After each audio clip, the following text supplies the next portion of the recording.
So the rest of the demolition has been done. So the space is cleared, but it's still a mess. I'll show you. This is coming in through the bottom. This is our downstairs area. Up the stairs. Daz, what are you doing? Starting to mark up the rough mark-up of the room layout that we've been discussing. Okay.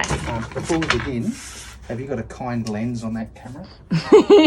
I saw myself on the last one and I had my fat shirt on.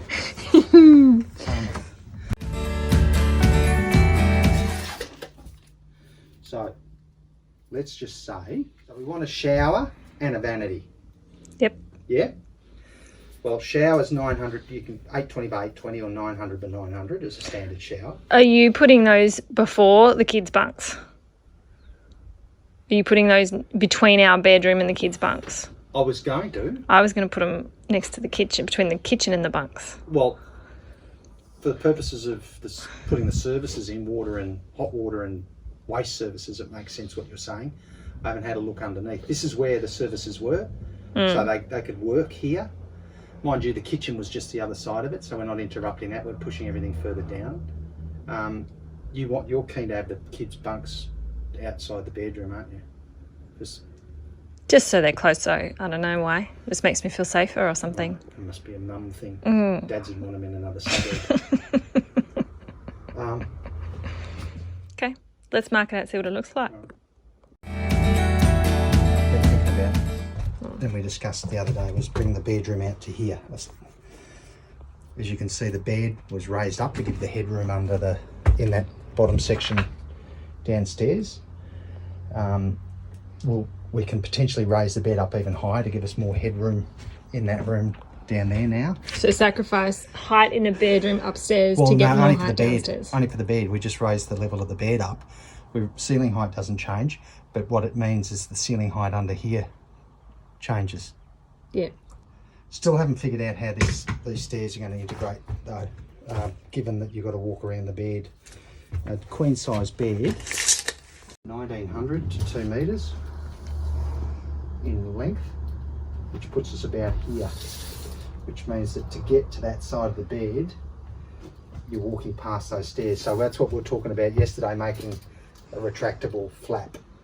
Yep. When those stairs are not in use, to make that safe to get around. Don't know. Well, that's a work in progress.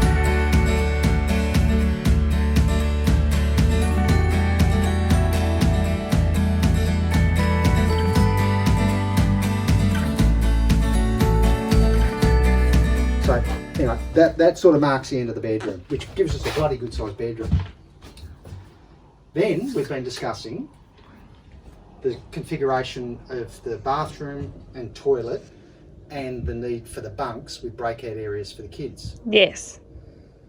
What we discussed the other day was if we split the bathroom and the toilet out, we reduce their footprint in length, have one either side of the bus, and then we have the bunks either side of the bus. So that way the kids can have a bunk that's up high with a breakout area underneath. I've been looking this morning and you can actually get retractable bunks, so we could actually have the bunks up at ceiling height during the day and they could actually drop down, so they've got that entire breakout space to muck about in. And you've been looking at ones that have got a set of stairs at the end instead of a ladder, and there's storage in the stairs. So either way, we could go that way. But I think that layout that we've been talking about, having the toilet on one side, the shower on the other, makes sense. Because I've got a question about these windows. At the moment, there seems to be a sheet of metal across these windows and some kind of insulation. Yeah. Can we remove all that? Are there windows behind that? No, the windows have been taken out. Oh. If you have a look here, the existing window frames per se are still in. What they've done is taken the glass out, taken the inner skin of the window out, and put sheet metal in there and tidied it up out the front. Because of time constraints, we'll probably end up working with what's there, but we'll be introducing new windows into the space, because this will be about where the kitchen is. So you want a window where the kitchen is. So you'll cut a window in? Yeah. Okay, we can do that. We're going to learn. And, okay. And in the bathroom, we'll have a roof window I don't think we'll need a window in there, but the kids' bunks in the bunk rooms will give them windows, natural light. Yeah. I'm thinking of cutting one into the back wall there. Oh, so nice. We have a window in our bedroom. Yeah. So if we back up against a beach or something, we just look out at bed. It's great for Instagram photos. I'll always think of that. Of course. So we've measured out the kids' little spaces. We've taken a bit of space back off that. You're just going to custom make something to fit because we realised we were going to run out of room. And we've decided to do, rather than the vanity in with the shower, we're just going to do a shower cubicle and then the vanity on the other side with the loo. So you're working at around 1,200 should be enough. So you'll walk, the door to the shower will open directly onto the hallway, which is common. Especially those trailing, like those tour buses, the showers in those open onto the hallway. Okay, so that's bunks, toilet, vanity, or wash basin, shower. Yep. And that'll be similar, like width as the bunks. Yes. Like that. Follow that down. I'll be in one line. Yeah. Okay. About 850 thereabouts. You mentioned that some of your the people that gave you some feedback were talking about putting all the services, making a suggestion of putting all the services down below, like the shower, and the bathroom down there. My primary reasoning for not thinking of that, and I had thought of it, but my primary reason for not going ahead with it is because all the services would then need to be pumped into the tanks. So all your grey water and your black water would have to be then pumped.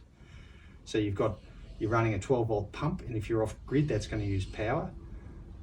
You've then got a pump that you've got to service, and in the event that the pump breaks down, you can't use your shower or your toilet because they're gravity fed, or at least here, they just drop straight down into the tanks. So in terms of sustainability and being green, it and maintenance, and for something to go wrong. Oh yeah. So then you'd be pumping stuff into tanks further away because you can't put the tanks that far down the back. Tanks sort of need to be over the axle or just in front of it or just behind it. So this is looking good. We've got way more space now. So that line's gone. So now everything in that area you're in is kitchen and travel space. Yeah. So we're still going to be left. I think we put the fridge, the oven, over here. Mm-hmm. Fridge, oven, and hot plate over here. Mm-hmm. Like those, and then we put the sink and prep area over this side so that we can reduce its length. Yep. Yeah, so we've got a kitchen. So like everything electrical on one side and everything plumbing on the other.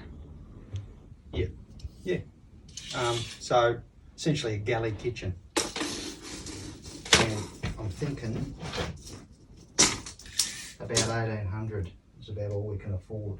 We probably can't even get that. That's not a bad sized kitchen. I would have thought 1,500. Yeah, well, it's going to be somewhere between there because we've got the two captain's chairs to fit in there that have got to have room to spin and with a table in between them.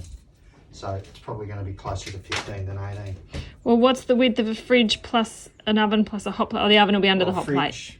Fridge would be 600. If we get a smaller fridge, it'd be less than 600, but let's work 600. An oven 600, so it's 1,200, and a bit of space between the two, and maybe a little drawer or a little pull-out spice unit or something. So 1,500. So 15 we do it in 15. All right, let's mark that out. Okay. I would love to know what you've got planned for up the front there. You're going to get rid of that other chair you said, so that's just space next to where you drive, or you want to keep that? No, I don't imagine anybody's going to want to sit there, are they? I think the kids will. I might if I'm in sparkle mode. But if you feel like that space you want to use, what would you put there? Like a little cupboard? No, you might do a wraparound console. Bar fridge? Yeah, that'd be handy. I assume you have to be 0.00 driving a bus? Soft drinks only though. Yes, yes. Okay, so after the kitchen, between the kitchen and the front of the bus, we've got 2 and a bit metres to fit our chairs we're going to travel in, sometimes eat in if we're inside, and study at, things like that.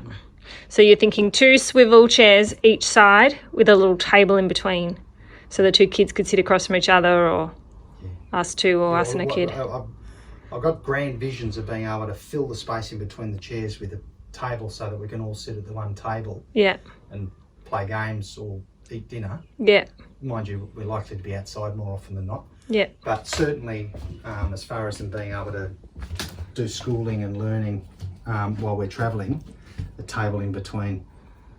To be something we sort of bring out and pop out the big table and put away.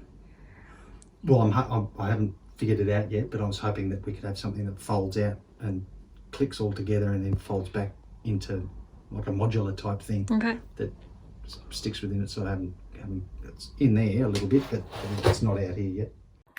We hope you are enjoying this journey with us. Let us know your questions and your ideas, and I can't wait to see what happens next.